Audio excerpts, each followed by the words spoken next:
Hi, everyone. Welcome. We are just going to give it a few minutes while people are joining, but I love that y'all are the early crowd. Some of you were waiting for a good 10 minutes, so we appreciate y'all being here and ready to go and learn with us. Hey Amber, it's good Hi, to be everyone. here. Welcome. We are just going to give it a few minutes while people are. Oh, hi, Miss Corley. How are you doing?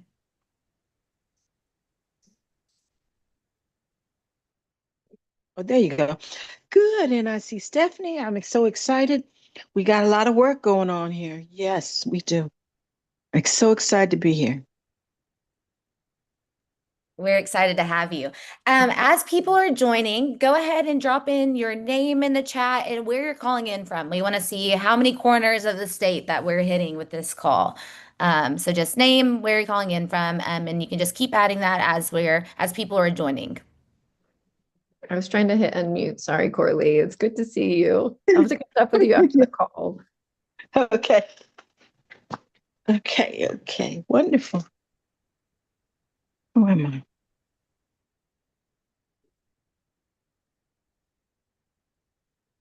All right, we're having people from all over. That's great. College Station, Austin, Edinburgh, El Paso, Houston, of course. Love it. We're glad to have y'all. And I also have a guest joining me today for this presentation. He will not get off my chest. I keep trying to set him down. So I'm like, he's going to hang out until we officially get started.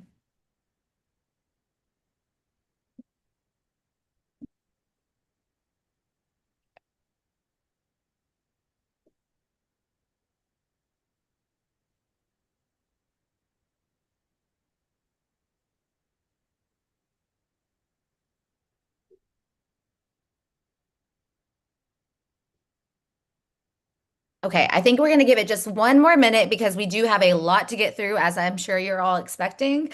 A lot of good information. So we're just going to give it one more minute to allow people to get in, settled in, and then we're going to go ahead and start. And just at the top, just want to let y'all know we will be sharing all the resources following the call, including a link to a live stream. So we are live streaming right now, in case you want to share that out to any of your friends. I believe it's on YouTube or the Fair Maps Facebook page. Is that right, Steph? It's on YouTube, and I'll go ahead and drop a link in the chat if you guys can find it. Um, That's perfect. In case you also, have any issues with Zoom at any point, we are live streaming elsewhere. So, um, yeah, and by all means, eat your lunch, do whatever you got to do in the background. We appreciate y'all spending your lunchtime with us. Seeing the comments on your cats and your dogs, yeah. Okay, well, let's go ahead and Cool. It's not like I just totally replaced all the plants at the shop for you. Sorry, I went ahead and muted Sean. Okay, we're going to go ahead and get started. Thank you all for joining. We know there is a lot of information floating around. It's very quick pace on the turnaround of everything that's going on as it relates to redistricting in Texas, but we really appreciate you coming to this webinar and joining us to try to get this information and to learn how to take action. If you are just joining us, please send your name and where you're calling in from. We have, I think, a ton of cities across the state being represented today, and we are really glad to hear it as this map is going to, or the changes to this map is going to affect everyone. So appreciate y'all joining us. My dog is the emotional support to get us through this moment. But we're going to go ahead and dive in, and everything will be shared at the end as far as resources, things of that nature. So I'm just going to go ahead and kick it off to Steph to introduce us. Hi, everyone. I'm Steph Swanson with the Fair Maps Texas Coalition.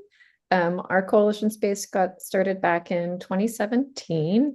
When we started off, we had the League of Women Voters of Texas, Common Cause Texas, Clean Elections Texas, and a few other nonpartisan grassroots groups. A few months later down the road, I believe it was, we added the ACLU of Texas to our space, as well as the Texas Civil Rights Project and Texans Against Gerrymandering. Again, we also added more grassroots groups at that time. Right now, the orgs at the bottom of the screen are the orgs that are in the coalition space. And we also, in addition, we have two guests with us today, partners, I should say. One is Nikki from Mgage USA and Mgage Texas. And then we also have our partner with Move Texas. And I wanted to give a shout out to Move because they helped quickly put all of this together in just a few days' time. And I just want to say, like, for a Tuesday, what is it? Tuesday? No, Wednesday, Wednesday afternoon at noon. I'm very impressed that 225 people have decided to take off work for their lunch hour to join us. So thanks so much for being here, you guys. I'm going to kick it over to Emily now from Common Cause Texas. Hey y'all, I'm Emily Evie French, she, her pronouns, Common Cause Texas.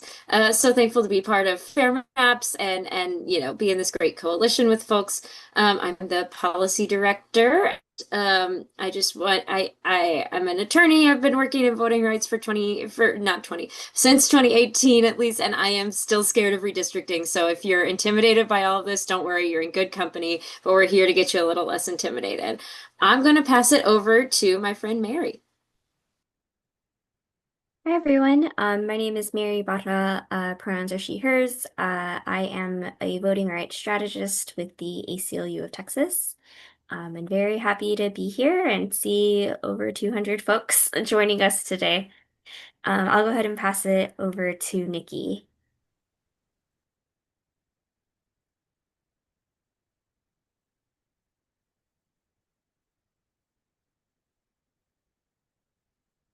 Veronica, how about we go to you?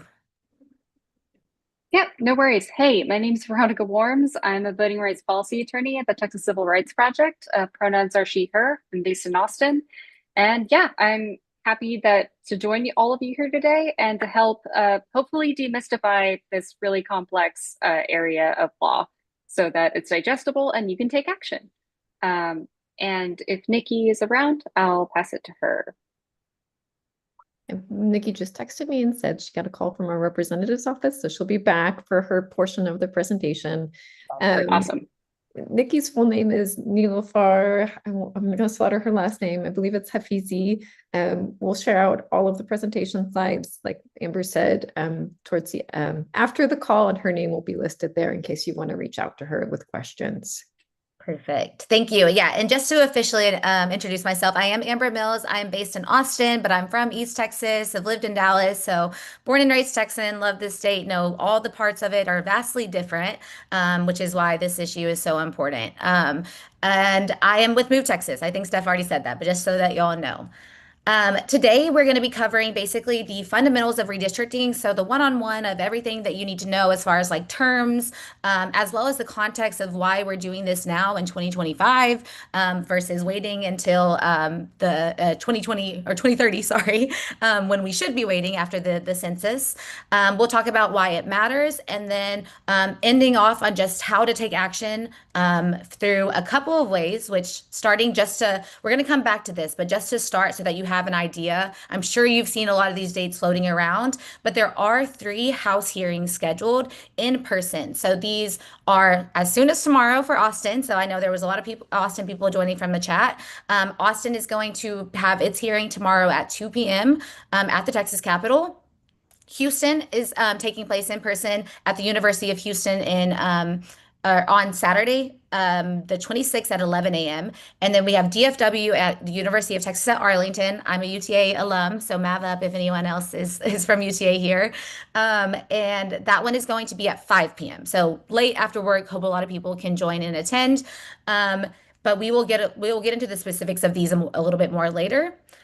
And also, yesterday it was announced that I see it go Mavs, yay. That yesterday it was announced that the Senate is also hosting their hearings over the weekend. So it is packed as far as the schedule. The good news about the Senate, which we don't get a whole lot of good news from the Senate in Texas, they are hosting their hearings virtually. So they will be in the building themselves, but they will have virtual options for testimony only. So that is really important and good. And for our people that are not in Austin, Dallas, or Houston, this is going to be a great opportunity for you to get your voice heard on the record.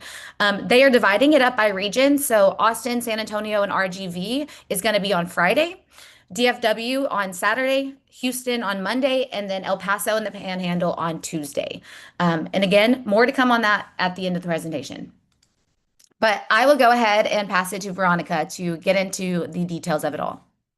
All right, so we are going to do a little bit of Redistricting 101, and for that section, we all need a shared vocabulary of terms that you'll probably be hearing during this redistricting process. So the first one is called cracking, and that is when the legislature breaks up communities, generally communities of color, to dilute their political power in a district. The next technique that happens during redistricting is called packing. And this is drawing lines to intentionally put communities in one district to limit how much influence they have in other districts. There's also communities of interest, which is a group of people with shared concerns, interests, and characteristics. These include racial and ethnic groups. And finally, a coalition district, which is a district that is drawn to include multiple minority communities of interest that do not have the numbers to vote in candidates of each group's choice individually, but that vote in a coalition, right, to elect the same candidate of choice. So if we'll go to the next slide, we can visualize this a little bit. So as you can see, with the exact same spread of voters with different political ideologies and different priorities, you can have packing minority groups into one district, or you can crack them to dilute their voting strength, even though the exact same effect is there. And the way that this affects people is, in general, that it can put a person who is a person of color, who has been traditionally, historically in their district represented by a candidate of their choice, a candidate of color. It can put them in a majority white district with an incumbent that doesn't necessarily reflect their values or have any reason to really listen to their community interests. So that's how it kind of works on the ground. Next slide, please. Okay, a few more vocab terms. Racial gerrymandering is a process where race predominated in the legislature's consideration when they were drawing a district map. There's also partisan gerrymandering, which is when maps are drawn solely for partisan advantage. There's vote dilution, which is a claim under Section 2 of the VRA, which protects equal access to elections, that the redistricting reduced the opportunity of voters of color to elect the candidate of their choice compared to the majority group's voters. And finally, we have intentional discrimination, which is what it sounds like. It's when a government actor intentionally discriminated against minority group when they were enacting a law or map such that it violates the Constitution's Equal Protection Clause in the 14th Amendment. Next slide, please. Okay, so why are we here? In order to understand why we are here in this current 2025 redistricting, we need to roll back the clock a little bit to 2021. So just so that folks are aware, / refresher, after the US Census is held every 10 years, Texas is required by both the federal constitution and the state constitution to redraw its maps to take into account population growth and population redistribution throughout the state. And that's not necessarily a bad thing. We want to make sure that people are appropriately represented and take account of shifts in population and growth. In 2020, the US Census results were delayed, partially due to the pandemic and partially due to an unsuccessful attempt to add a citizenship question to the US Census. And because of our population growth, Texas was due to gain 2 congressional districts in the 2021 redistricting cycle. Next slide, please. So when the US Census came back, what we found is that the vast majority of the population growth that happened in the past 10 years was due to communities of color. So it found that 95% of Texas population growth was due to communities of color, and one would expect that to be reflected in the redrawing of congressional districts. Next slide, please.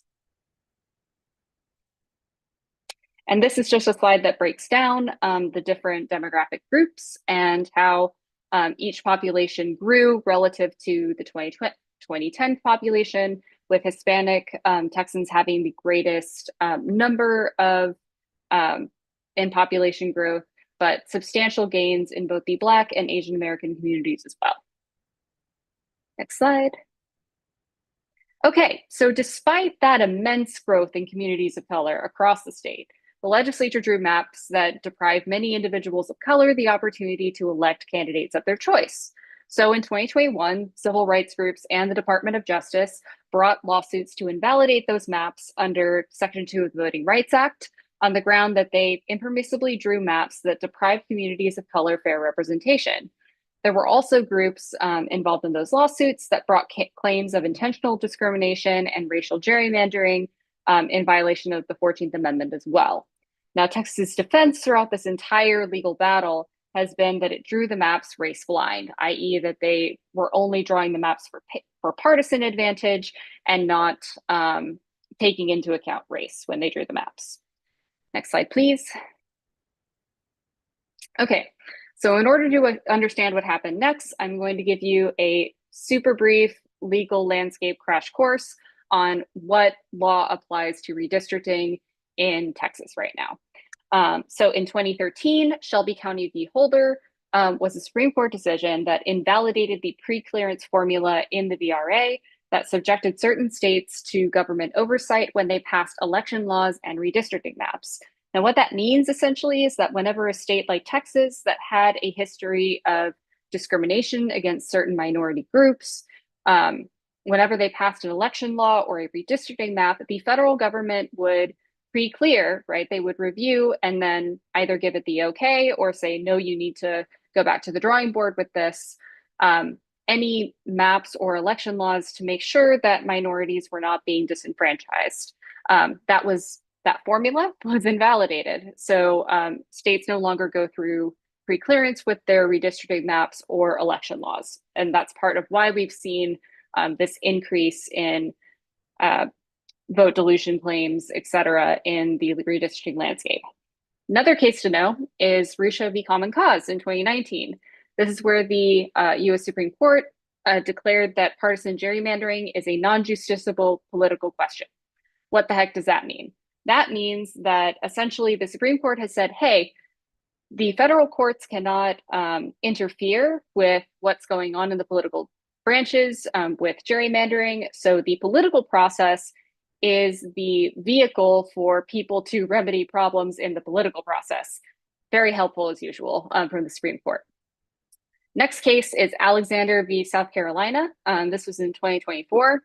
And this basically said that when partisanship is closely correlated with how a minority group votes in a racial gerrymandering claim, then the challengers have to provide evidence that partisanship does not by itself explain the resulting map.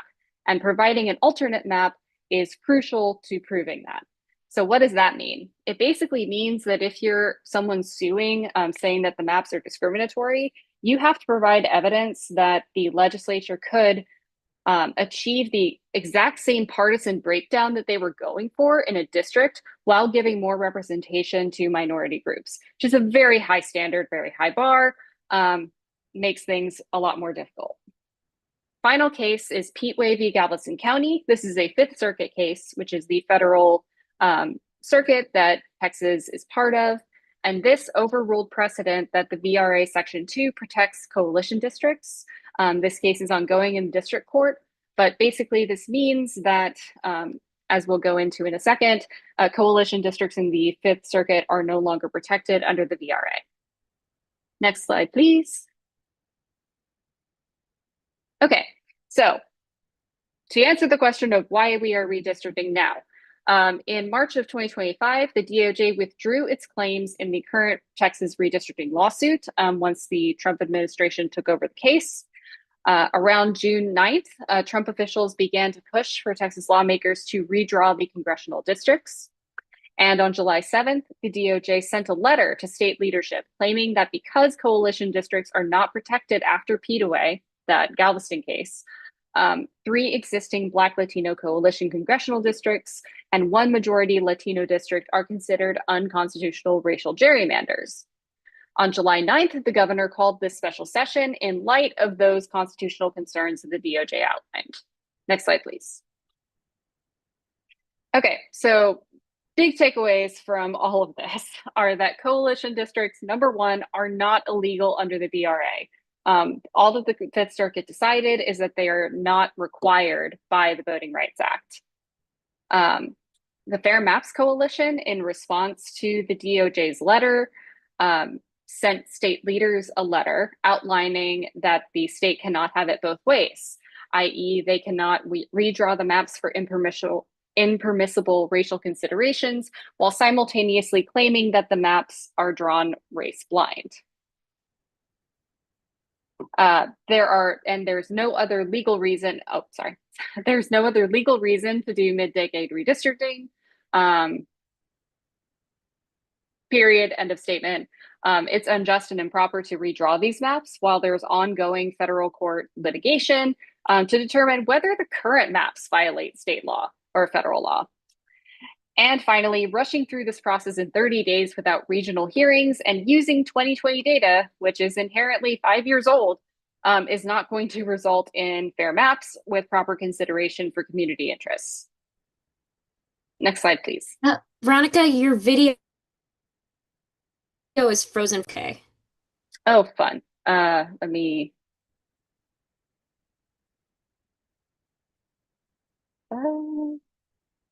And now your video is not back on, but can still hear you. Okay. Well, I'm not sure why that's going on, but I will persevere. Sorry that I can't show my face right now. Okay, so what districts did the DOJ name in the DOJ letter? The districts are, as I said, 3 Black Latino majority districts and 1 Latino majority district. District 9, 18, 29, and 33. Many of these districts are historical majority minority districts where minority Texans have been able to elect the candidates of their choice, and they have been specifically called out in that letter. Next slide, please. Also on July 15th, Trump has called out 3 districts as well, the 28th, the 32nd, and the 34th.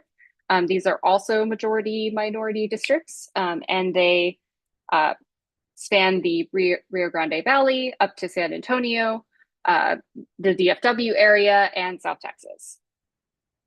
Next slide. Okay, so big takeaways from this monologue that I've been giving you guys are that the mid-decade redistricting is unjust and it's out of order, but it does continue our state government's unfortunate history of trying to disempower the voices of communities of color, which Steph will go into in a little bit more detail. The pretext for this redistricting that's outlined in the DOJ's letter is based on an inaccurate and misleading reading of the law, and it shouldn't be encouraged. Redistricting now is particularly improper when there is pending litigation regarding whether these current maps are even legal. And the state is trying to have it both ways. They're trying to launder racial gerrymandering under the guise of partisan gerrymandering, and we have to make that clear on the public record. And I will turn it over to Steph now. Hey guys, okay, so I wanted to give you guys a little more background of why gerrymandering is so bad and what the implications are for Texas and basically any state, but give you some more of the specific Texas history as well. Okay, the state of Texas unfortunately has a very troubling and a very long record of discriminating against voters of color. They have either violated the Voting Rights Act or intentionally discriminated in a court of law, basically, for every decade for the past 50 years. And that's basically since the passage of the Voting Rights Act. In the 1970s specifically, Texas had such a horrible history of voter discrimination against communities of color that Thurgood Marshall on the Supreme Court called the state a tenacious defender of voting discrimination. So just to kind of set the playing field to give you guys a more broader look of what we're dealing with here in the state. We'll talk about this in a few minutes, but also 2011 was a particularly bad decade for racial gerrymandering in Texas. And I'll get to that in just a second. Okay, so I want you guys to think about this in terms of outcomes for communities of color, because when you think about gerrymandering, a lot of folks often tend to think about partisan gerrymandering, gerrymandering for Democrats, Republicans, but they don't understand or realize that there are racial implications involved in this. So when you look at the general population of our state, 62% of that population consists of people of color. Yet when you look at the makeup of our congressional delegation, there are only 35 representatives who are people of color. 35%, sorry, 34%. So that skew that we're seeing is because of extreme partisan and racial gerrymandering. Race and partisanship often go hand in hand, not always, and that's getting into the legal weeds a bit, but just keep that in mind that the state will claim that they're using partisan gerrymandering, but the effect of that partisan gerrymander is also extreme racial gerrymandering. So I want to make sure that folks are aware that this is not about political parties. It's a fight about political power and who gets to wield it. The state is definitely trying to disenfranchise communities of color to minimize their voice in our elections and in our government. Okay, next slide. Okay, so gerrymandering causes problems for everyone that it might not be top of mind. You might not realize this, but I'm going to kind of hopefully break it down a little bit for you guys. So legislators will draw a safe district for themselves. So safe district means that there is an electoral margin of greater than 15% for that district in Texas. That's just a line that I have demarcated. Most of the Republican districts, however, in Texas have an electoral margin of greater than 20%, 25 to 30% is more likely. So that means that they're winning their seat by 25%. That's a huge electoral margin. That's a very safe district. And when you have a safe district like that, the election is moved from the general election to the primary. There's no compromising between parties then at that point. In order for a candidate to come out of the primary, basically they have to either, they basically have to pander farther to the extremes of that party, because that's generally who shows up to vote in the party primary are folks that are from the extreme side of the primary. This leads to polarization, right? Because you no longer have Democrat and Republican candidates trying to compromise to win more votes. You actually have it farther where the primary candidates are moving farther to the extreme. Okay, importantly, you cannot hold legislators accountable right now in the general election. If you want to vote someone out of office, you have to go to the primary to vote them out. That becomes unfair to a lot of Texans. I don't want to have to cross party lines in order to vote someone out of office, right? I want to vote in my party's primary. This also has an effect on incumbents. So oftentimes incumbents in a district that's uncontested, those incumbents will get reelected cycle after cycle. It's hard to find challengers to go if races are uncontested. And if there's only one person on the ballot, that really does tend to generate voter apathy, right? Why do you want to show up to vote if you already know who's going to win the election? That also has an effect on down party races, right? So that's just some of the other things to think about. Reduced importance of the general election unfairly diminishes the ability of ordinary citizens to elect representatives of their choice, making it less likely that the problems ordinary working people really care about will be addressed. Problems such as affordable housing, fair wages, better access to quality public education and healthcare. Okay, next slide. And I believe Nikki's going to jump in here. Yes, hi everyone. Sorry, I was on a call earlier with actually about redistricting when everyone else was doing introductions, but it's great to be here. Thank you all for being here during lunch. My name is Nikki Afizi, and I'm the policy manager at MGH Texas. And we were actually one of the plaintiffs in the litigation Veronica talked about earlier, targeting communities of color. So all I get the takeaway that we currently don't have representatives who really look like our communities. But why is it so important for us to look at our legislature, whether it's state or federal, and see people who look like us? Is that the only point of fair redistricting? It definitely is not. There are real-life impacts on the kinds of policies our representatives focus on because of racial gerrymandering. So I think one big example that we can talk about that's very timely is a bill that passed just earlier this month. On July 4th, our president signed into law a bill that he's been calling the Big Beautiful Bill. We're just going to call it the tax bill because that's what it is. It's a tax cut bill. The bill makes huge cuts in multiple federal programs that our communities rely on, and it's historic in the worst way possible. It's the largest transfer of wealth from the people who have the least, who are in the lowest parts of income distribution, to those who have the most, to the richest folks. It's the largest transfer of wealth since Reconstruction in this country, and we're going to feel the impacts of that in Texas. It's estimated that about 400,000 Texans will lose their healthcare coverage entirely, and 1.5 million are going to face increased healthcare costs because of program cuts that the tax bill is making. The bill also includes new requirements for staying on supplemental nutritional assistance. And in Texas, we have about 700,000 folks who rely on that to meet their dietary needs, their nutritional needs. All of those people are in danger, and it's estimated that it's going to impact several hundred thousand people just in the greater Houston area. We often, think about the statewide impacts for different reasons, but when we think about just greater Houston and what districts are being targeted that Veronica talked about, in CD18 alone, about 155,000 people use SNAP, and a lot of those people are at risk of now being taken off the program. When you look at Texas, the 29th district, which is currently represented by Sylvia Garcia, that's a Hispanic Opportunity District. Again, it's a district that's majority minority. About 103,000 people there are using SNAP, and they're at risk of losing something they rely on. And this is all like very targeted. When you again look at the bill overall, it's going to take $1,000 from the poorest 20% of US households and redistribute it to the wealthiest households who don't really need it. They are going to gain $300,000 a year in tax breaks.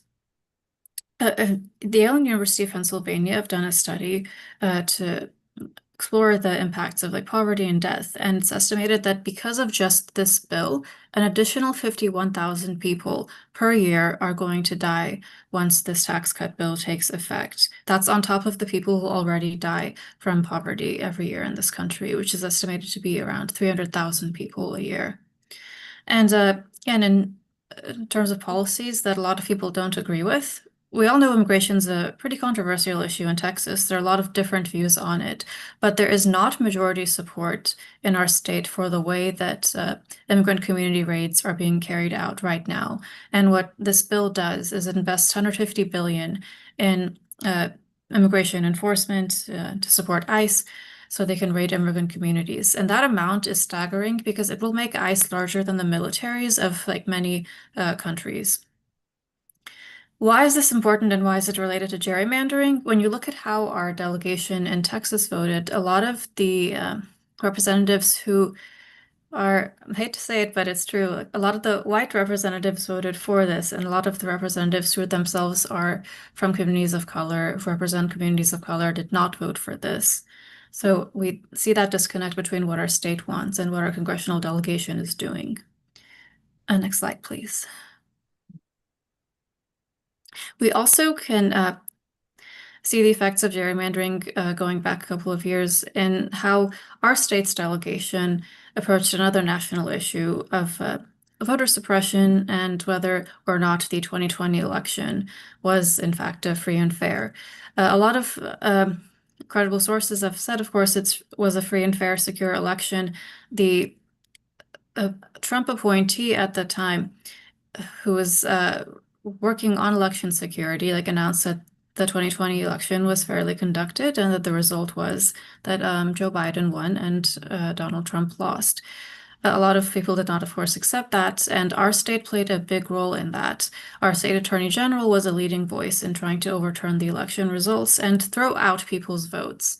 So gerrymandering dilutes votes, and now we have it connected to this effort to actually throw out people's votes and cancel their ballots. Again, within our state, there are a lot of views on this. There are, of course, people in Texas who supported this election subversion campaign, but there were also a lot of people who did not. It was, again, not a clearly majority support issue, but our Texas delegation as a whole, as a majority, supported these efforts. And right now, we still currently have sitting members in the House of Representatives who have been on public record again and again promoting election conspiracies and denying the election results. What's more, this comes back again to the impacts of racial gerrymandering and silencing minorities, because these election denialists, part of their narrative was that the 2020 election was stolen from white voters primarily because people of color who should not have been voting were voting. They created this narrative of voter fraud and illegal voting by communities of color, and they're using it to justify further voter suppression. Of course, not just in Texas, but across the country. And we saw the impacts of this in Texas and are continuing to, not just in our legislature's repeated push to make voting more difficult and to suppress voters.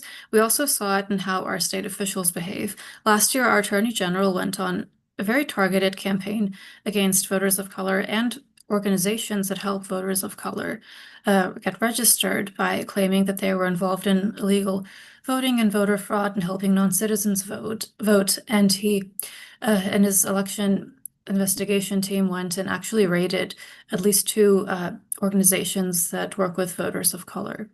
That's has multiple reasons, but a big reason why these things are possible and why these forces are in our state are because there's no electoral consequences for acting this way, and part of that reason is racial gerrymandering. There's a lot more to be said here, but I wanted to close with some examples of more policy disconnects between what Texas voters say they want and how they feel and how our congressional delegation behaves. So if you look at the next slide, please, we have, excuse me, we have some polling that's done through the UT Texas Politics Project. Our state as a whole wants better healthcare access. They don't like what's going on at the state level, and they don't agree with the way our congressional delegation just voted on limiting access to both healthcare and health insurance. And we see that this is not a new thing. It was not just a response to the bill that just passed. It was a trend going back several years. I put up here the April 2023 and April 2025 numbers. And when you look at who is somewhat supporting this plus who's strongly supporting this, that exceeds 70% in both years across Texas. When you look at who's strongly or somewhat opposing this, it's very small. It's 16% in April 2025 and 17% in April 2023. And yet that view of the 16, 17% of Texans prevailed because we are a gerrymandered state. Then one more just quick example that is not really related to the bill that just passed, but is also a very salient issue for Texans, is how Texans feel about gun control. If we look at the next slide, again, these numbers are from the Texas Politics Project. There are a lot of views on gun control in Texas, but when we look at the majorities, it's actually for stricter gun laws. Texas voters do want gun laws to be more strict and to close loopholes on how guns are bought. We don't see that in how our state behaves. Shortly after this, in 2023, our state legislature passed a law that makes it much easier to carry a gun concealed without a permit. We also don't see this in the way our congressional delegation votes overall again. And we actually, because of the impacts of gerrymandering that Stephanie just talked about and how the races are played out in the primaries, we see that despite Texans overall agreeing that we need to have more gun control, our state delegation in Congress doesn't vote this way. And when one of our senators, John Cornyn, was on board and helped push through some modest gun reforms, some red flag laws, he was met with immense pushback, including from people who are representing Texas in Congress. And now one of the issues as he's running for re-election again is that he was not sufficiently pro-gun, and he betrayed Texas voters by supporting some more gun control. And that narrative is out there despite him actually having done what most Texas voters want because of, again, gerrymandering. These narratives can take life and impact the primaries because the election takes place in the primaries. And this kind of a broken system is like what's at stake and what we're fighting against as we go into the hearings. I'm going to hand it over to Emily I believe, to get into the next section. Thank you. Thank you so much.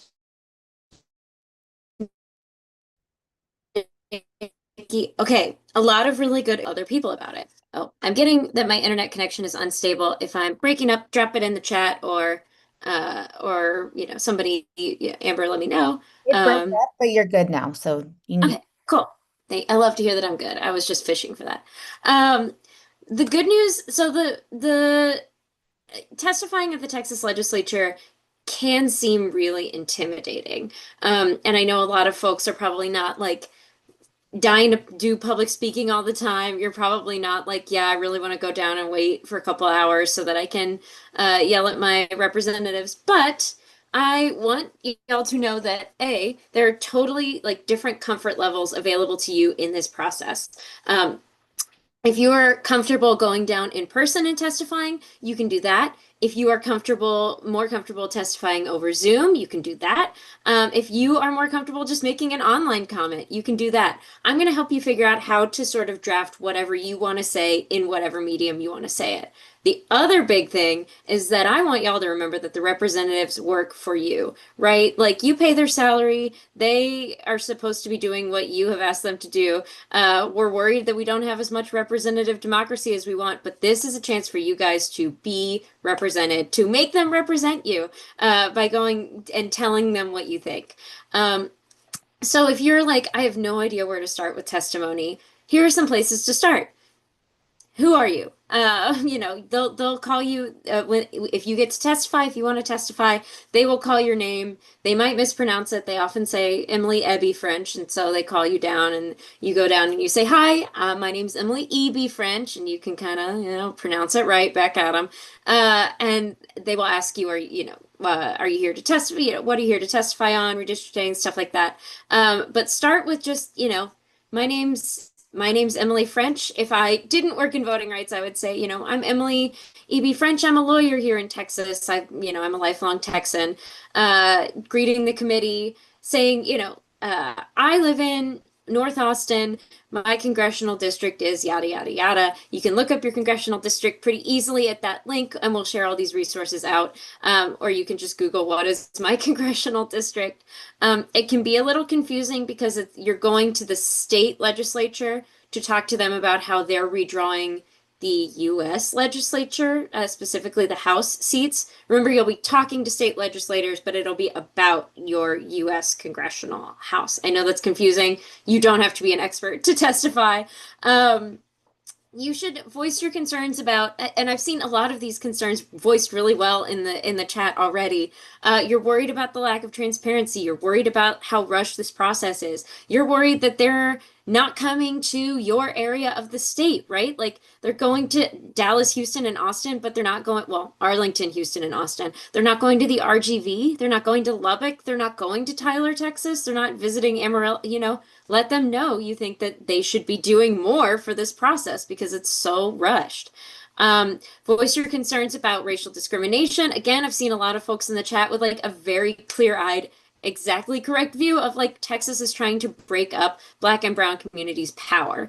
And you should be able, you should tell them that. Share your personal story, anything, I lived in Houston during the freeze, and my neighbors, most of us had the same congressman, but my family lived all across Houston, and I didn't know who their congresspeople were. I didn't know who to say, like, hey, can this office send somebody over to check on my grandma, because she has a totally different representative than I do, because Houston is so gerrymandered.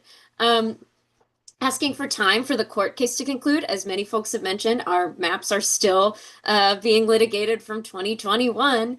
And it's crazy to draw new litigatable maps before they're done with the court case from earlier. Asking for more districts drawn for communities of color, all that good stuff. It's as long as it's about redistricting, it's on topic and you can say it, especially since we won't have actual maps to talk about. They're just trying to do these listening sessions, right? So you make them listen. You can obviously thank the committee for their time. It can be really hard to be polite, especially when you have to go down there and be like, please don't take away my rights. And they're like, we want to.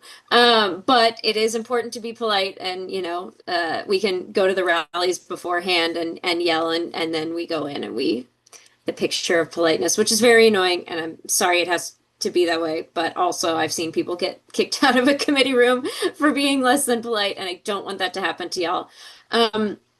They might ask you questions. I know there's going to be some limited time on this.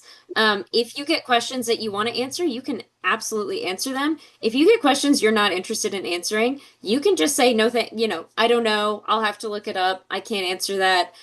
So I use the analogy of when somebody folds the ping pong table halfway up and is playing ping pong, just bouncing it off the side of the table. You don't have to be this half of the ping pong table for them to bounce their questions off of your face. I've seen them try to make their point off of somebody else. You don't have to deal with that. You can just fold the ping pong table back down and go, no thanks, not participating. You are not under oath to answer anybody's questions. It's not a deposition or a court case. Next slide. I believe I'm going to hand it over to Stephanie to talk about a couple of other things you can consider talking about during. Okay, so we've got 2 or 3 buckets for you guys to consider including in your testimonies. So one is the policy section. Nikki went over that very well, but I'm going to give you some questions to maybe think about and see if it applies to you, and consider adding it to your testimony. Okay, so since this is congressional level redistricting, you really want to think in terms of the federal level. How have federal laws impacted you, your family, your community? So the tax bill, we've talked about that, the big, ugly, destructive tax bill, that's what Reverend Barber likes to call it. Does it jeopardize your access to healthcare? I know Texas already has the highest rate of medically uninsured in the nation. 20% of our state's population are uninsured.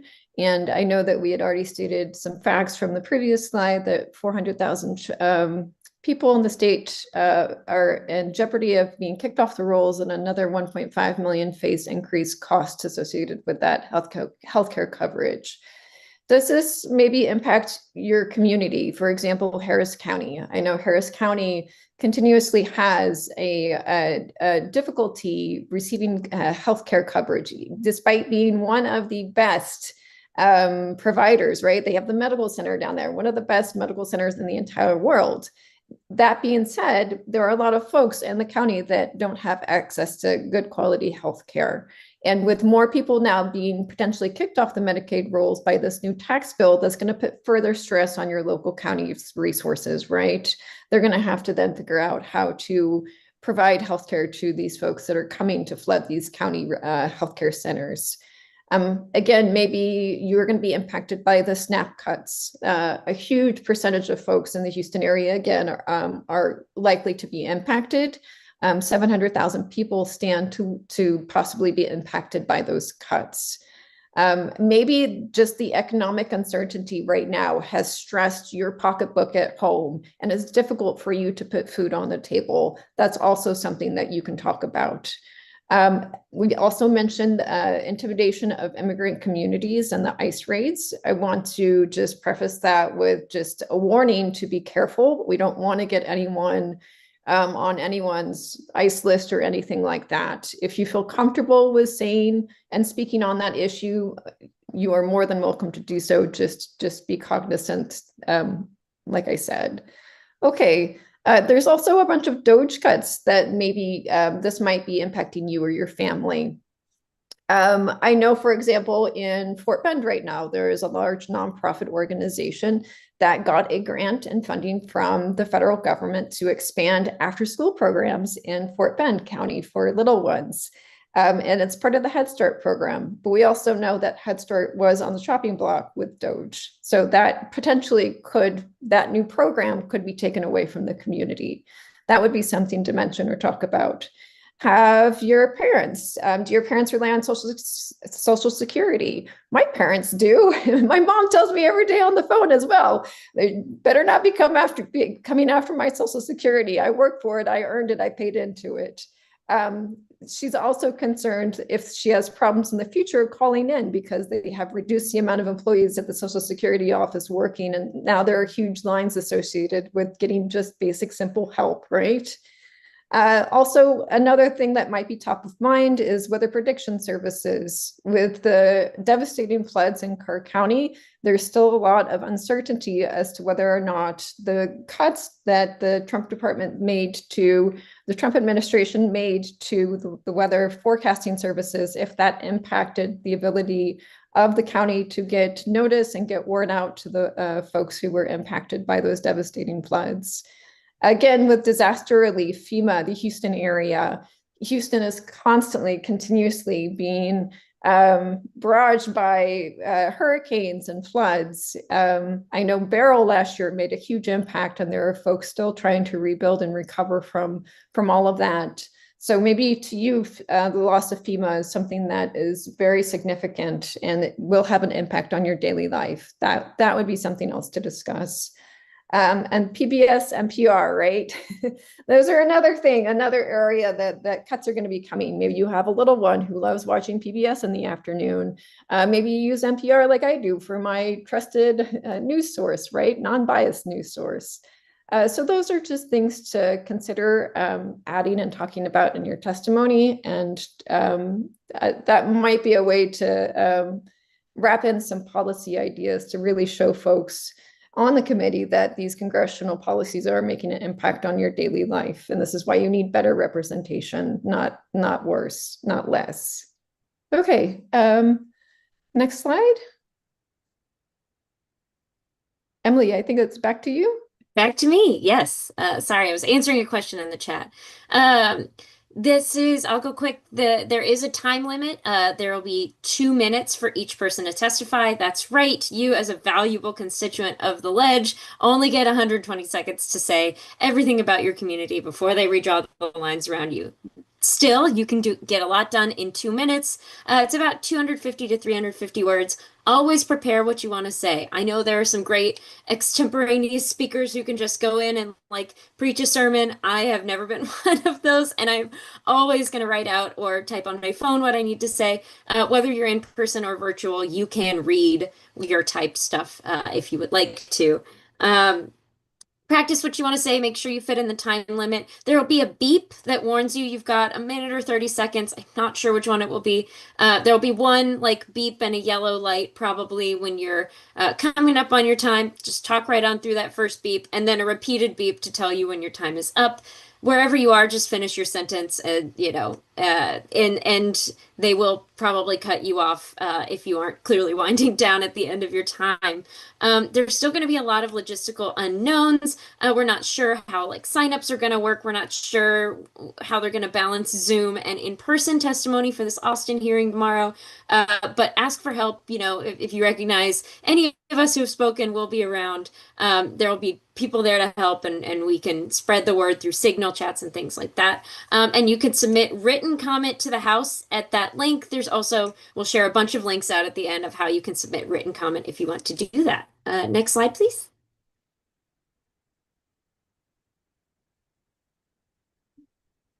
Some of the key talking points you can go over. I'll go quick. We're going to share this out right after the presentation, but all the things we've talked about today, right? If there are misplaced priorities, you want them to be focusing on something else, whether it's gun control, SNAP, fair and actual, like human immigration policies, anything that or flood relief, obviously, anything that you think they should be focusing on instead, you're welcome to tell them this redistricting is a misplaced priority. It's not normal to redraw maps again.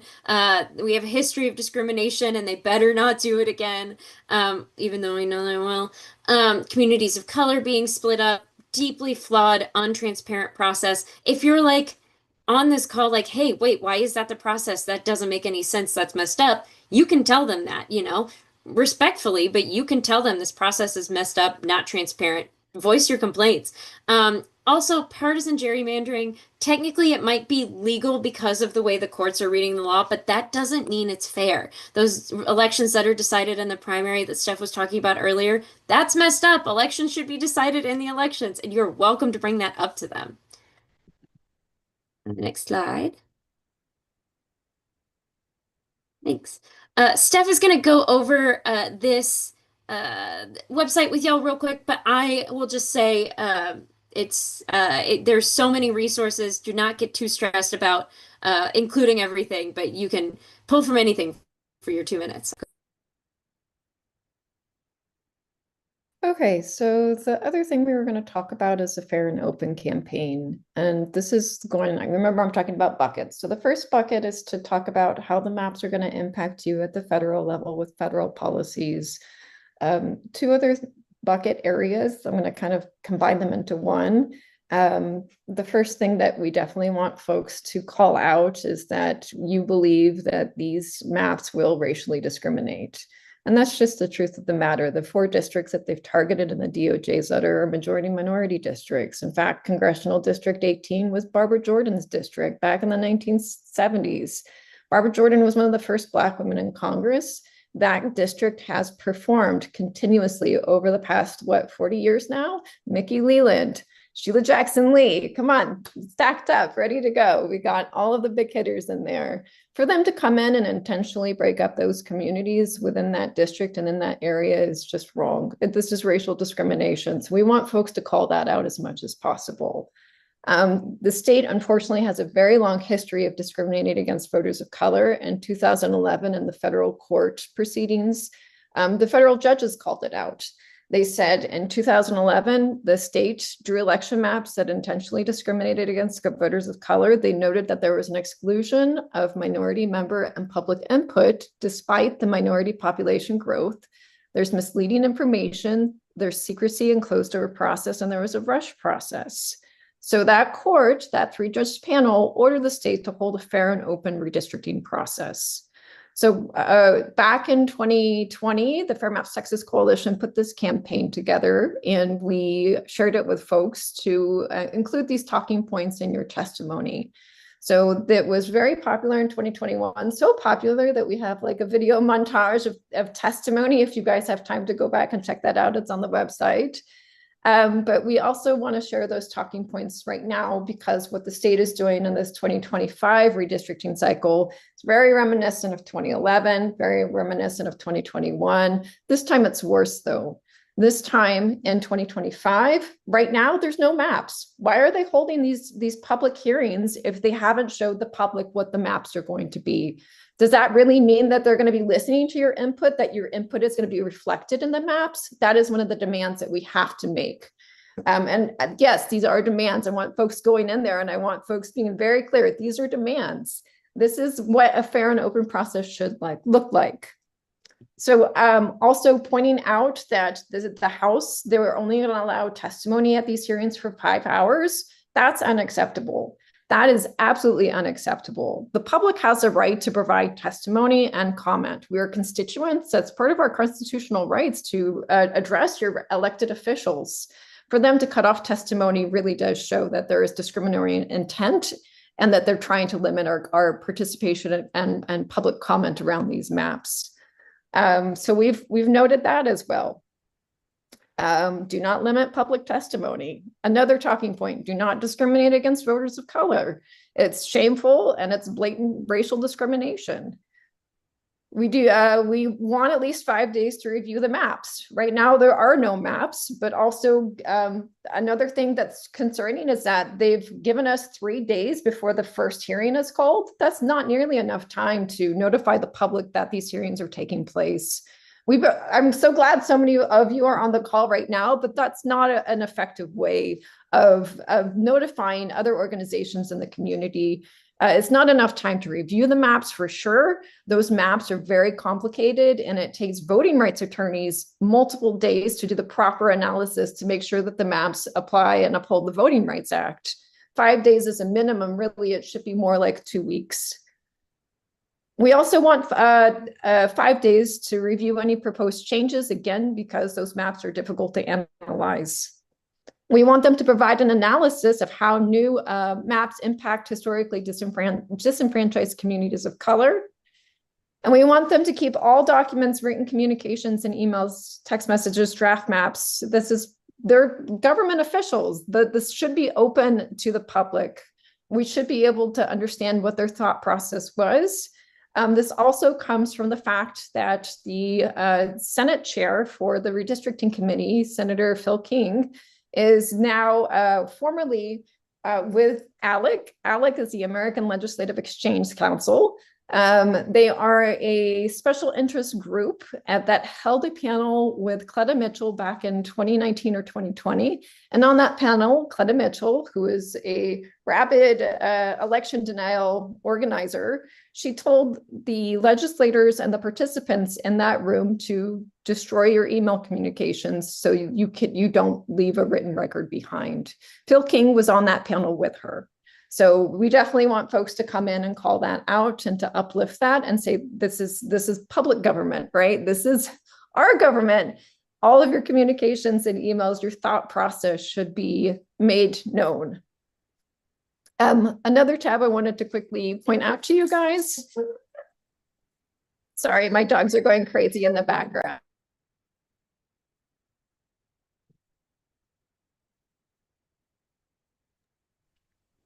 We have all of the hearing notices up on the website.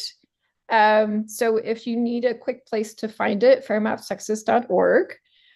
We also have all of our testimony guides up here as well from all the organizations participating on this call. We have messaging with specific talking points on the mid-census redistricting that you're welcome to copy and paste in your testimony. You're also welcome to copy and paste the Fair and Open campaign talking points, no problem. Let me go back to the other page now. I also have an example testimony. I wanted to just read this paragraph really quick so you guys know what's included in it. So I gave an example on the policy outcomes, and I know the policy outcomes are difficult for folks to articulate. So just really quick, and then I'll turn it back over to the other speakers. Okay, so for example, here in Harris County, there are many people struggling to afford healthcare coverage, and the tax bill that was just passed by Congress by the narrowest of margins threatens to kick even more people off the Medicaid rolls. Texas already has the highest rate of medically uninsured in the country. If we had adequate representation for our communities in the Houston area, this tax bill might not have passed. But instead, the state has chosen to shamefully pack and crack communities of color in Houston, diminishing their voice in Congress. You guys are welcome to use this. There's other great testimony that was put together by Joaquin Gonzalez from the Texas Civil Rights Project. He's a former attorney with the Texas Civil Rights Project. And you can find more testimony in that recommendations for a fair and open process. The last thing I wanted to point out was our blog. We will be sharing all of our letters that we send to the legislator, opposing the redistricting process, calling out these procedural problems, any other public announcements that we make, we'll put it there on that advocacy blog page. All right, I'm going to turn it back over now. Just getting Going this. back on Zoom. Yeah. All right. And one last short little thing for me while Amber's getting the slide back up.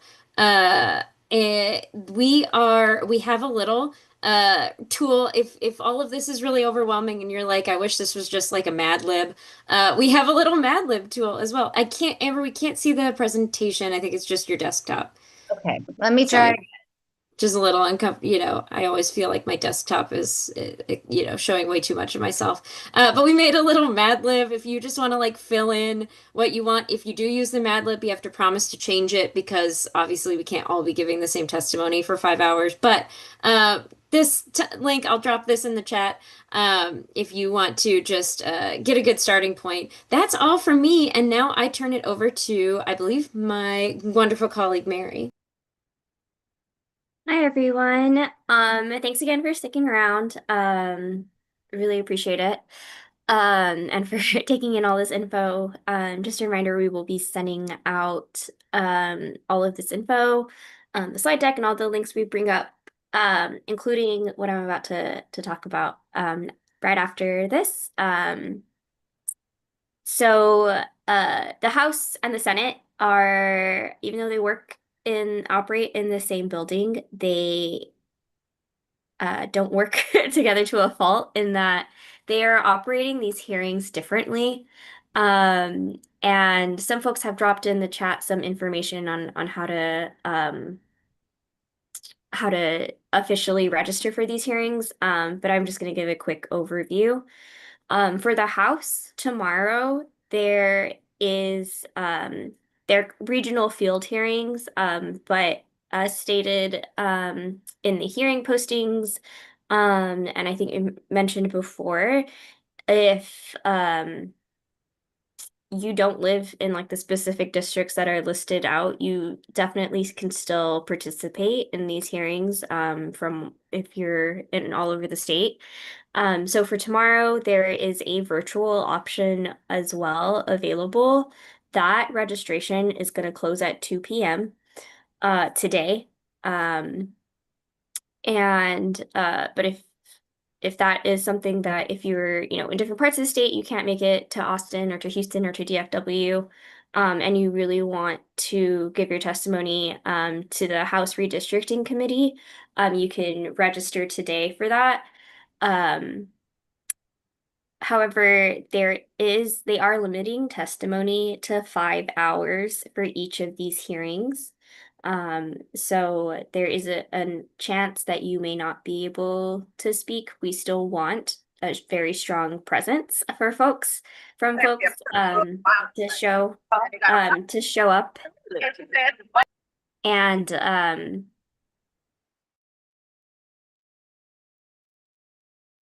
You muted yourself, Mary. No, I had to mute the background. Sorry. sorry, no, I got it. I'm good now. But yeah, sorry.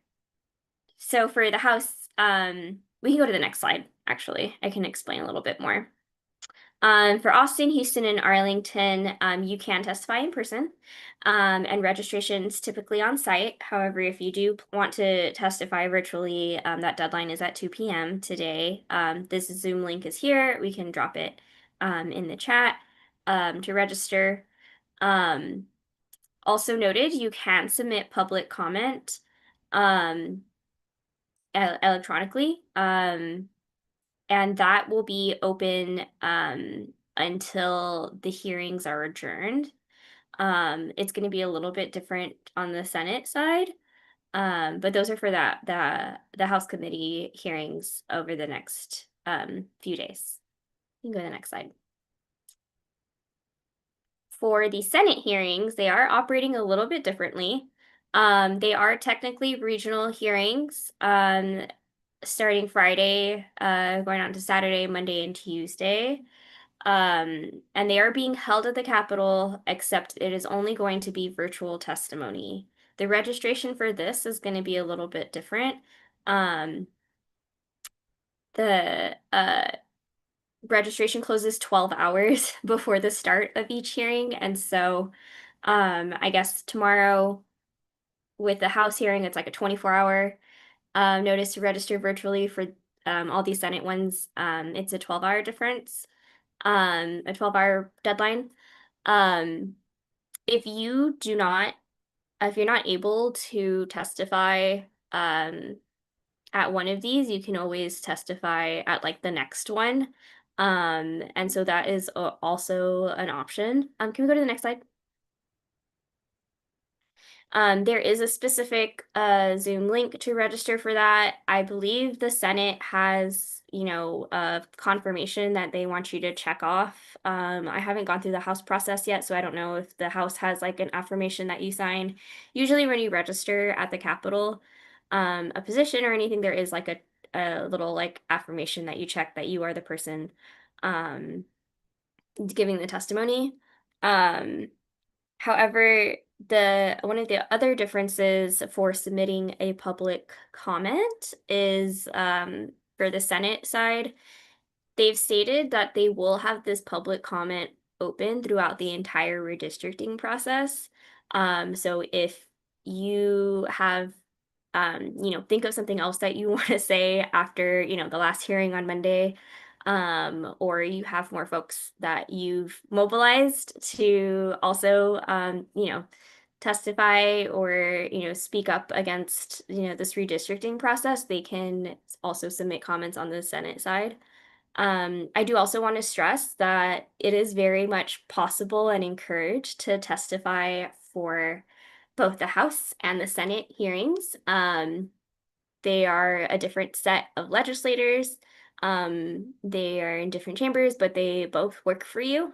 And so I think it's very important to stress to both chambers how unfair this process is and how this affects you and your community. I think both chambers definitely um,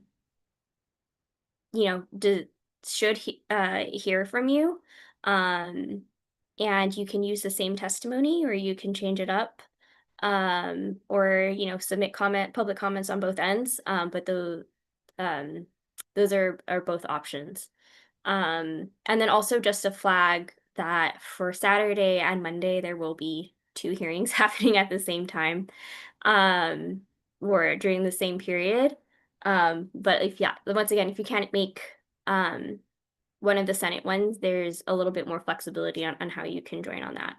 And then there was also, I had seen a question in the chat. There is going to be on TLO, Texas Legislature online. There's a way to live stream these hearings. So if you're doing this virtual one, you'll sign in and then they'll put you into the Zoom room. And then after you're done, you can exit the Zoom and then just keep on watching the live stream. Or if you're not testifying, you can watch the live stream as well. So that's a different link, but it is available if you guys are monitoring it.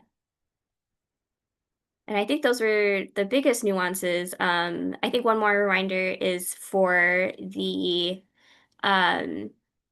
House hearings, there are rallies happening beforehand.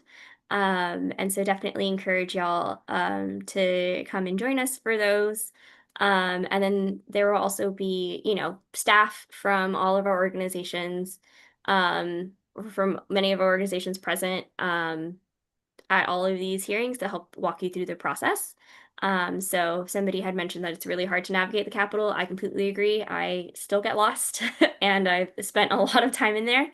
But we will have folks on the ground ready to help. And then we also have an option to join a signal chat where we can usually, let people know who we know are testifying in our groups and let them know if their name is being called or just give some, on the ground updates for the day of.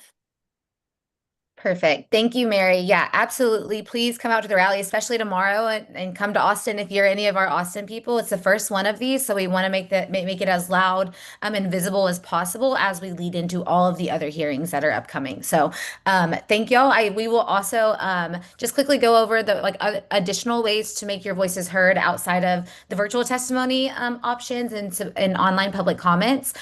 We are asking that you also contact your reps, both at the local and state level and congressional. So all the way down from the bottom to the top, local officials, especially the ones or even state ones that their exact maps are not being necessarily redrawn, still have a lot of say and a lot of just a platform to be able to push this out to more people. And so asking them to speak out, to come and testify at these hearings in the community as well is really important and critical.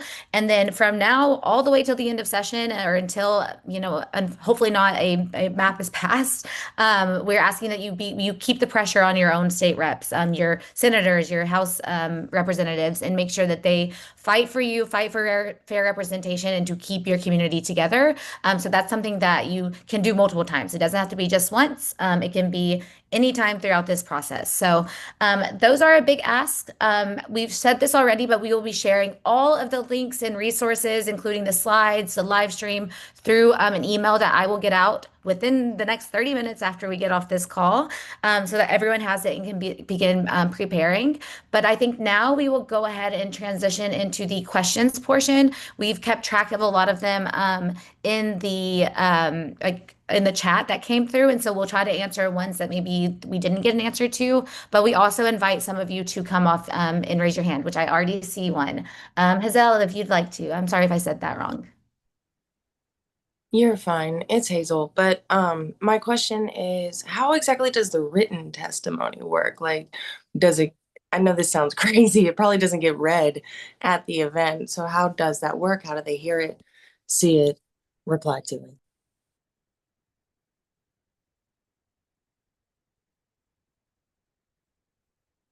Amber, you're muted. Sorry, and anyone else feel free to come off and answer. I was just gonna say that's a great question, and you're absolutely right to ask it. It will not be read aloud in the hearing. The hope is that lawmakers will read it, but oftentimes they probably won't, given the fact that there will be so many. But what we always tell people is that it's so important for the record when it comes to litigation later. So after these hearings, when organizations potentially are suing the map or arguing cases against the maps, they will read it. They will comb through all of these testimonies and look for things that could be used to support cases if there's any instances of racial gerrymandering, for example. Thank you. Of course. I believe Sarah was next. Do we have any idea, and this may have been asked in the chat, of when they may be taking votes on the map, since we don't really have any yet? It's hard to say exactly, but our best bet is next week. If they're having hearings, across this week, I think the best bet to move it along in this 30-day process that we would assume would be within the next week. But Steph, I think you came off mute if you had additional information. Wanted to emphasize to folks that hopefully they will have an official hearing at the Capitol where they will take public testimony on the maps. They were able to do this in 2021. They did not do this in 2011, though. So hopefully they will. There's no guarantee, which is why we're asking folks to still come out and participate and flood the field hearings that they have scheduled. But again, call them out on this and make that one of your demands. We want a hearing before it's voted out of the committee. We want a hearing, and we want to be able to comment on the maps. Perfect. Deborah. Hi, thank you. This is really helpful. I run a newsletter that goes out to a bunch of people in a bunch of other states. And a lot of them, I've been sending out a lot of stuff about redistricting in the last few days. And I've gotten a lot of questions from people in other states and from someone who runs a national organization saying, what can we do to help y'all out? What is the answer to that question? For folks from other states who want to do something. We would encourage, it's hard to say. If they have contacts in Texas is the biggest thing at this moment is we want as many Texans speaking out, obviously. Yeah. I think, blasting any of the resources we share, I think that's one thing we haven't said is that anything that we share to y'all can be shared out wherever you'd like. Feel free to send that anywhere. Where basically, I think Emily always says this, like we wouldn't send you anything that we don't want on the front page of a newsletter ourselves. So that can all be shared. But Steph, I see you also off mute again. I think because they're in other states, again, like Amber was saying, their voices aren't really going to be effective in our state. But I think it's important to call out in this moment the fact that we do need national reforms to fix the problems that we're seeing right now. So we need stuff like the John Lewis Voting Rights Act. We need the For the People Act. I think the catch 2020 is that we need more Democrats in the House in order to get that through. And we're quickly more Democrats are trying to be taken out of office right now, but it's still important to promote those reforms because that is the way out of this mess. Yeah, and just to lastly add, just the fact that just because this is happening in Texas, it's going to have an impact everywhere. So I think just emphasizing that to keep talking about it, keep letting people know, because also Texas might just be the first. We don't know.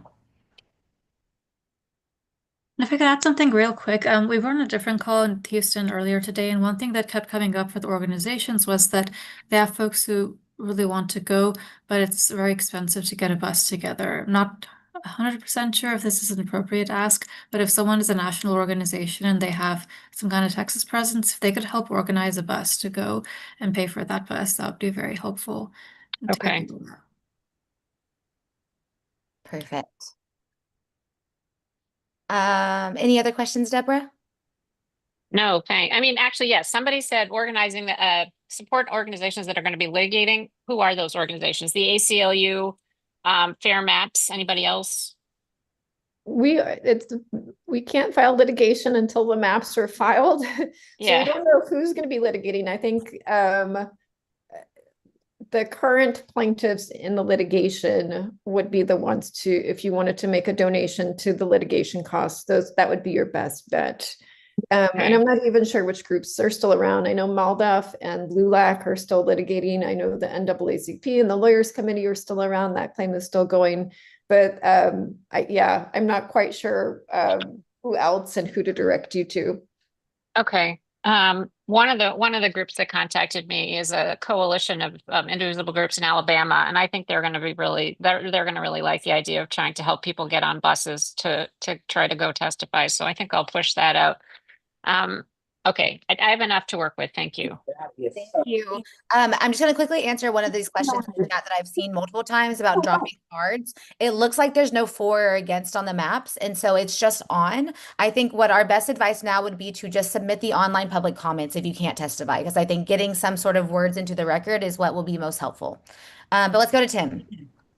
Oh, thank you. I remember in 2021, Senator Huffman was the person who did the congressional map, and she got the map from an attorney named Chris Gober, who said he got it from Mr. McFall after the Texas Republican folks, basically said, let's come up with a map. And apparently she pretty much adopted the map that Mr. Gober gave her. Do we know who's drawing the map? Is it Mr. Gober again with the direction of the Texas Republican delegation? Someone in the Trump administration, some delegate of AG Bondi? Do we know who's likely to draw the map? And also, who's the chair of the committee? I remember it was Huffman in the Senate last time. In the House, it was Hunter. Do we know who the chair people are this time? Yes. Say the Senate chairman is King and the House chairman is Vasut. And I will turn it over to Steph. Okay. I just wanted to say hi. It's good to see you again. Hey, Stephanie. Good to see you. Okay. So for one of the court cases that is having an impact on where we are, the state of play right now, it was the Pettaway case from Galveston. The law firm that defended that litigation was PILF, Public Interest Legal Foundation or something like that. Their senior attorney is now the senior, just 2 weeks ago, right before the letter was sent, the Trump administration appointed that person to now be the person in charge of the Voting Rights Division for the Department of Justice. Right. They were also involved in a mid-census redistricting in Tarrant County. And for that mid-census redistricting, they used Adam Kincaid's group with the National Redistricting Trust. So most likely, I can't say for sure, but I'm going to take a guess that could be one of the places where the maps come from. Okay. Thank you, Stephanie. Yeah. And thank you for people that don't know it. Stephanie's been fighting this battle probably longer than anybody else. And she's really the key person from my perspective, having fought it hard with her in 2021 with some more folks. So well done, Stephanie. Absolutely. Well, you guys. My well-deserved shout out. Thank you for that. Let's go to Linda. Sorry, I'm going to try to move us along for time. Okay, I am sending out e-blasts to people on how to submit written comments. I've done it numerous times myself, but this is such a convoluted mess. You got 3,000 characters, I believe. So can you give some suggestions? Keep it simple. I know there's a few words I will tell them to avoid, like partisan and things like that, and the T word. But other than that, can you give some general, like, when I've seen online comments before, sometimes I've just seen, I'm against this. I read them. So I don't know, do you have any suggestions? Keep it simple to give instructions to people. Say, can I make a comment on that point? Yes. I ran into that problem, Linda, back in 2021. What I did is I just simply, if my thing was 5,000 characters, I just submit 2,500 in the first comment and 2,500 in the second comment. Okay, but still, I think people don't have enough time. They don't want to, they're busy and they don't have a lot of time to craft lots of stuff. So do you have any suggestions on maybe one paragraph to say? Yeah, as a person who also just I think we work with like just everyday people who just want to say something that also Yes, yes. want to just be like this is wrong. What we would say at this point in time is to focus on this rush process being bad, it's undemocratic, it's being rushed, it's messy, and that communities like of color especially need fair representation. Okay, I think rushed. People need representation. Okay, we want the court case from 2021 to conclude.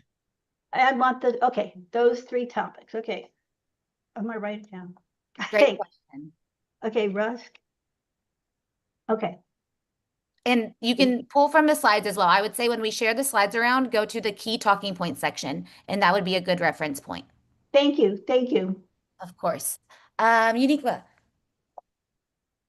Good afternoon. My name is Uniqua Smith. I'm a rising 3L at Thurgood Marshall School of Law. My question is whether public testimony and comments are submitted as evidence in litigating the challenges to redistricting, or is it merely just a tool to help persuade the legislators to vote in the interests of the constituents? Or are you going to actually use this towards the litigation? So anything that goes into the legislative record could be used as evidence in any litigation. It is also to make sure that it is on the public record that the legislature knew about these concerns when they drew the maps. Thank you. Thanks for your question. All right, Judith.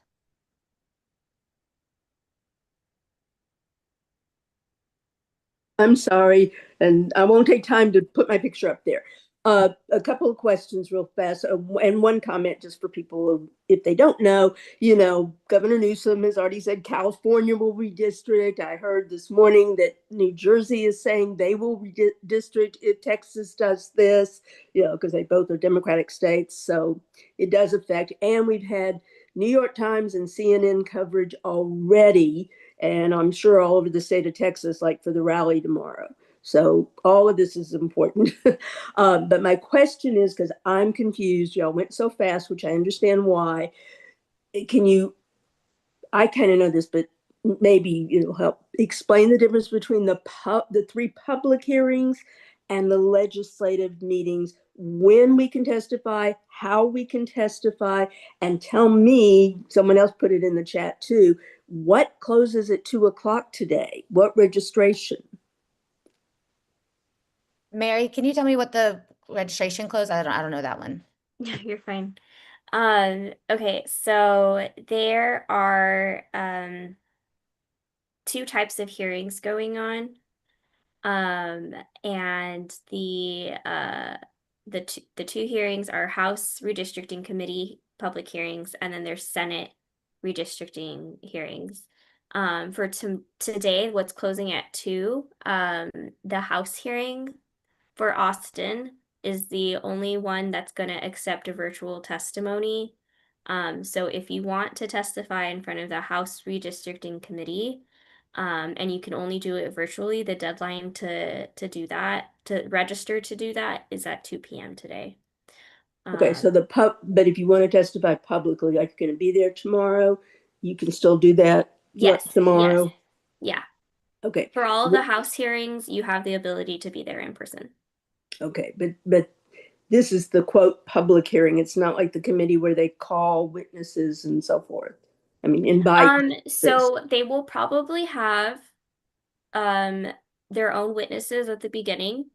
Usually like expert witnesses is what they are gonna claim it as. But then after that, after they're invited witnesses, then it's public. So then they'll that's like a folks that have usual registered. committee hearing. Yeah. Okay, then my next question, which I did put in the chat, is there'll be a lot more people than those rooms will hold, because I've been to a lot of the committee hearings, on vouchers and all the other stuff. Where will people go? Are there going to be viewing rooms? And even those are not going to hold it if there's hundreds of people at the rally and then half of those go into the Capitol.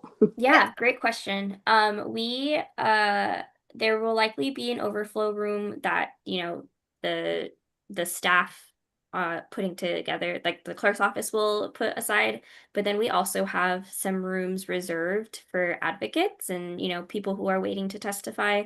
And so we'll have a space for y'all. And so if you see any of us there, feel free to grab us and we'll direct you like to a place to sit down and be with other folks that are waiting to testify. We're gonna try it. They don't allow us to have food and drinks inside of those rooms. But you can like eat in the hallway and we'll probably have like waters and snacks and stuff. Okay, because I've been to hearings where, you know, there were tons of people, including me, standing in the back in the actual hearing room, and we had to clear out because, you know, fire marshal rules and so forth. There were too many people there, and then the overflow rooms sometimes they're small and they were full, and so Yeah, feel free to grab any of us that have spoken if you see us there tomorrow. And we'll make sure that there's a space for you to sit and will wait and be y'all able to be see what's going on. I'm asking this for everybody, so I'm sorry I'm Oh taking yeah, so yeah. Oh much time, yeah, for everyone. but This is for everyone. But yeah, yeah, there we do have will rooms y'all be reserved. identified? Like, you know, the other day, many of the rallies I've gone to, certain people had on yellow t-shirts that said staff, other people had on whatever, something to identify them. You know, so will those people, like you're saying, who can direct us to different places be identifiable easily? Yes, we will have vests. We will have some people across and around the building in vests at the rally and then throughout the building in vests. And then we're asking attendees to wear white. So also you can find a friend in white. Yeah. I mean, maybe not all of them. Someone might not have got the memo, but yes. Okay. Yeah. Okay. And then we'll That's all my respond. Thank questions. you. And if you anyone has to hop, please do, but also stay for some of the questions if you can. But we're going to try to wrap up within the next 5 minutes. Okay. Julio, go ahead. Hi, thank you for this. This has been amazing yesterday and today. Y'all are doing a great job. So are there any other organizations, and somebody did answer in the chat, that are like looking at power mapping and seeing what Republicans are possibly able to like maybe be convinced not to undermine democracy? That was the question. Yeah, I think Emily, I think I saw her message. She's going to be the best one to talk about this, but there are several organizations who are talking within, the Fair Maps groups, especially. And I think that if you have suggestions, we'll start with Emily. She's very well connected, and I think that would be the best person to start with. But great point, because I will quickly add that we have heard whispers that not everyone is supportive of it. So pressuring them is a very smart move. Perfect. Okay, Miss Coralie. Oh my goodness. Yes. Okay, wait a minute. Can you hear me? Am I on? Okay. Yep. I've been waiting so long. I'm sorry. Let's see, what was Oh, okay, yes. I'm going to go to the Houston hearing at University of Houston, and I wanted to know, is it appropriate to carry a FairMap sign there, or what's going to happen there that I can be a part of? Is it just going to only be listening, or are they going to take, when they say it's a hearing, do they take testimony? And what can I encourage my other league members who want to be involved to do? Yes. So at the Houston one, there'll be a rally beforehand at 9:30. So you can show up for that. Also wear white there. Bring your sign there. I see this question also in the chat. At the Texas Capitol, they don't typically allow signs in the hearing rooms. I don't know how much enforcement they will have at these regional hearings, although I'm sure it's likely they will not allow your signs to actually be held and displayed in the actual hearing room. But you can take them with you. You can leave them outside. And we do encourage you to come and testify if you can, but if not, just sit in the room. I know the Capitol hearings are a little bit smaller, so they're easy to fill up, but I think in some of these universities, they're doing bigger auditoriums. So having just bodies and people in those seats is really important. And I had another question, but I'm sorry. So anyway, so they may be able to testify there, is what you're saying. And do we need to register for those hearings?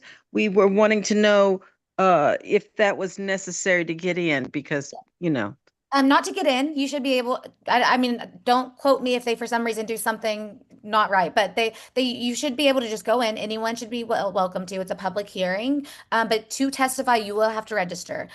Steph, I think that you mentioned this last time, but about how the setup might be at the regional hearings. I don't know if we know exactly, but I don't know. They should have still either a paper form for you to fill out to provide testimony, or they might even have a kiosk available. I wanted to emphasize to folks though that this is also an opportunity because they're going to be passing a brand new map, even though your district might not change. It's still an opportunity for you to come out and talk about the district that you have right now, because they're going to be re-implementing it. So this is a chance for everyone across the state to come in and speak out. So just keep that in mind. Nikki, did you have any? Nikki, I know, was also around in 2021 for some of the field hearings. Do you remember how they checked folks in for the field hearings? Nikki might be gone. Emily, no, Emily, were you there for any of the field hearings last time? No. This is Judith. Can you hear me? Mm-hmm. Okay. So I'm seeing in the chat and other things. So just make a point, because someone was asking about the Houston time for the rally and when that public hearing is going to be. And they're all, I think they're all different. Certainly the Houston one, from what I've seen in the chat, is not at all the same time as the Austin. So people in Houston and Dallas, Fort Worth area, should check their individual ones that may start at different times for rallies and things. Yeah, I also just want to let folks know that even if your district isn't being targeted in the redistricting specifically, it's very hard to draw a map that only affects a certain district without affecting other districts inherently, right? When you're redrawing the lines. So it's perfectly valid to, talk about your own district, what the current maps are, and how your representation should be represented in Washington. Yes. Okay. Sorry, I was messaging in the chat. Emily. Yes, thank you. First of all, thank you for this. It's very informative. My special interest, I've worked at a local private university here in Austin for 30 years. How is information such as this getting to our college youth and to young students? When I worked there, I was always informing them because they didn't seem to know anything that was going on. And even this event, I guess I've gone to rallies, the Indivisible, 50501. I'm on all those mailing lists. I'm on Blue Sky, but I didn't hear about this except through a friend of a friend of a friend that this was happening or anything about fair maps. So I can find my ways, but I especially want our youth to get this information, to get this kind of training. What kind of reach out is being done to get things like what you just offered to our young people, and in particular all the colleges here in Austin? So we are Move Texas. We are a youth civic engagement organization. So we have campus chapters across the state, and we are trying to do exactly that. It's tough, generally, even on short notice for anyone, but especially for young people. So we, along with other organizations that we partnered with, include some of the youth organizations that have contacts on college campuses. So we've sent it out to our members. We're trying to get them there, by offering transportation in support of that way. But I think social media is the number one way we're pushing it. We know they're there on TikTok, on Instagram. We are trying to post, especially the hearings today or the rallies today, and get it out. But we're trying, I guess, is the best answer I have. But it's like they are certainly on our minds and in our and that's who we're trying to reach in part. But okay, thank you very much. I know there's also limitations passed, like laws passed by the state legislature that prevents nonprofit organizations sometimes from talking with students, interacting with students, but that might be more specifically high school. But just know that that the legislator is again trying to stifle our voices, and it can be complicated to get the word out. yeah, and one thing I will add is we actually had a wonderful high school student yesterday who joined the webinar who explained how she's organizing her high school and bringing 3 buses from Houston potentially. So many of them are doing it among themselves. So I think that just was a beautiful example to point out. So they're trying. Thank you for plugging in the Move Texas link. Rosa.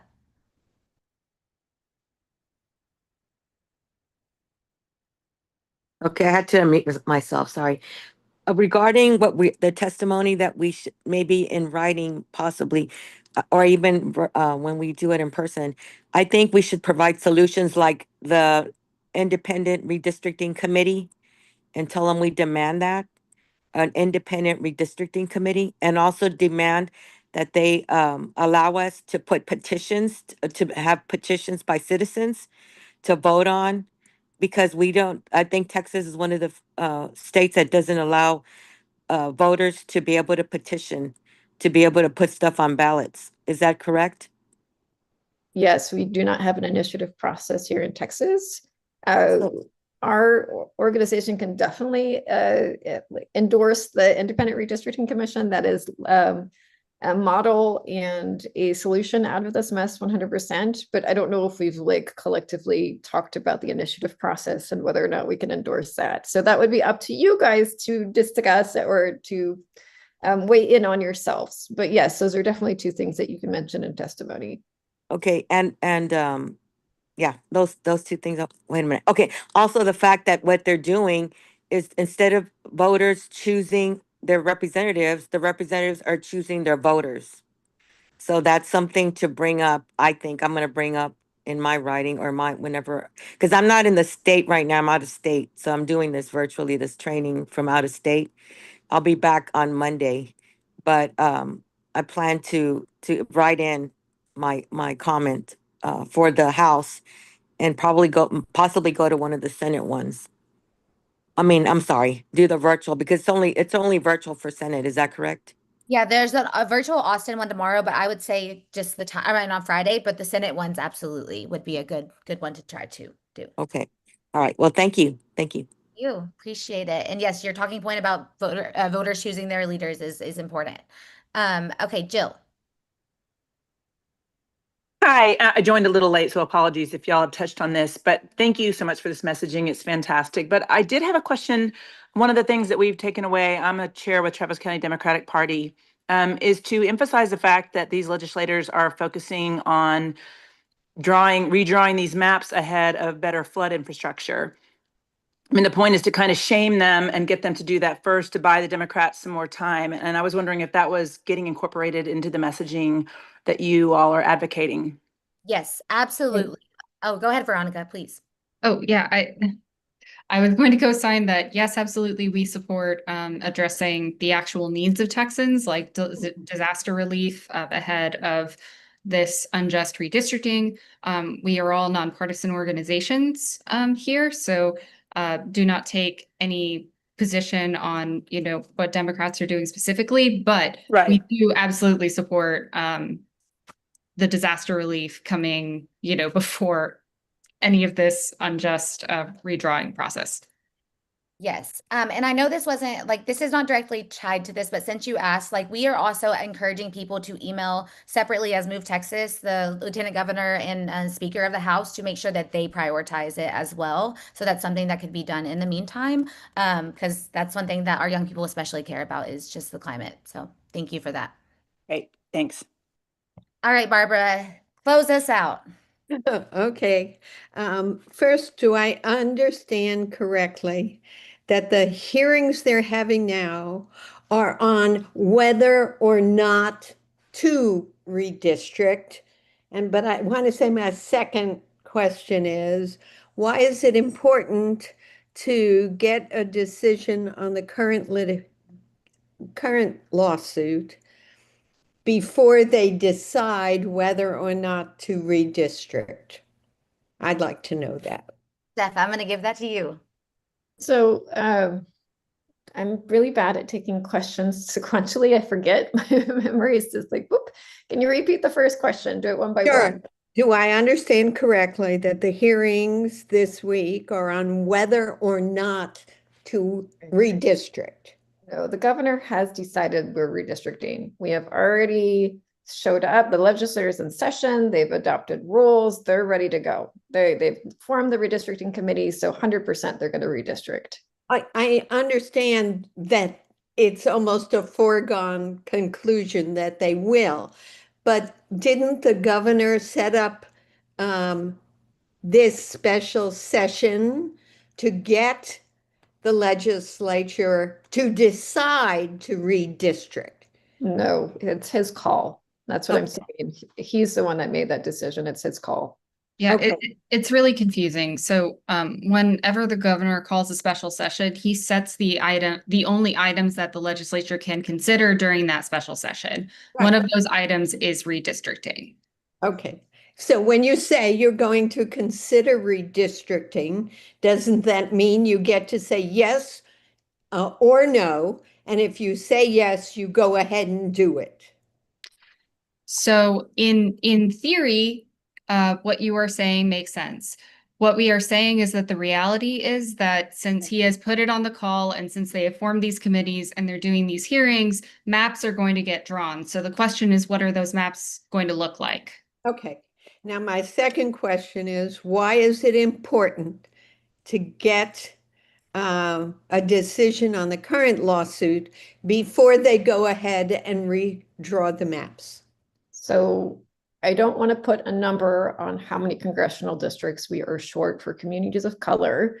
But to give you guys an example, we are probably short 5 or 6 districts for communities of color already. The 2021 census showed that 95% of our population's growth was from communities of color. So again, we are probably short 5 or 6 districts. Now they're talking about taking away 4, possibly 5 more districts specifically from communities of color. That's outrageous. That is not democracy. This is not what democracy looks like. We have to raise our voices and speak out against this. And that's why this is bad. That's why this is racial discrimination. Okay. Thank you. Sure. Okay, I'm for real gonna only let Jill and Kathy answer. We're gonna do these 2 last questions and then we got to close it out so I can get you all the resources. But Jill, please go ahead. Oh, sorry, I forgot to put my hand down.